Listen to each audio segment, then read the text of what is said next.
অস্ট্রেলিয়ার মাটিতে বাংলাদেশের ইতিহাস প্রথমবার জিতেছে টেস্ট ম্যাচ। ঐতিহাসিক এই জয়কে টাইগার ক্রিকেট ইতিহাসের সেরা জয় বলে মনে করেন অধিনায়ক নাজমুল হোসেন শান্ত।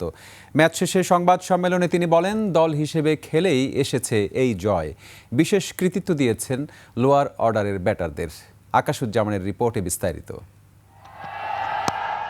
ডারউইন টেস্ট শেষ হয়েছে 4 দিনে। প্রতিটি দিনেই ছিল টাইগারদের দাপট। শেষ পর্যন্ত এই দাপট অব্যাহত রেখে ইতিহাস গড়ল বাংলাদেশ।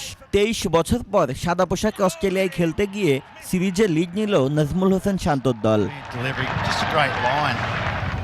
3 ফরম্যাটেই এর আগে বড় বড় দলকে হারানোর রেকর্ড আছে বাংলাদেশের।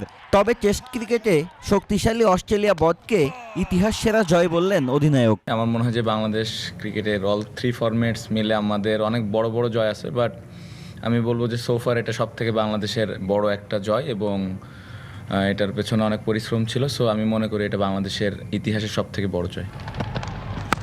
ব্যাটিং থেকে বোলিং সব বিভাগেই সেরাটা দিয়েছেন টাইগাররা। এই জয়ের কৃতিত্ব পুরো দলকে দিয়েছেন শান্ত।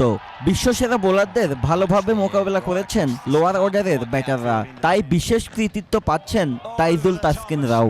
সব কিছু আমি সাইডে রেখে একটা জিনিস মেনশন করি, তাহলে আমি বলবো যে লোয়ার অর্ডারের ব্যাটসম্যানরা যেভাবে ব্যাটিং করেছে, হাসান, তাইজুল, তাসকিন, ইভেন এবাদত, সো ওই কন্ট্রিবিউশনটা খুব ইম্পর্টেন্ট ছিল দলের জন্য, যেটা আমরা খুব বেশি করতে পারি না। সো আমার মনে হয় তাদেরকে অনেক বড় একটা ক্রেডিট দেওয়া উচিত।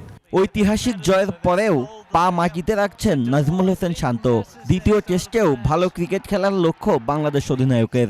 আমরা কিভাবে এই সিরিজটা ভালো খেলতে পারি বা এই টেস্ট ম্যাচটা ভালো খেলতে পারি, এটা ইম্পর্টেন্ট। আকাশুজ্জামান, 21 টেলিভিশন।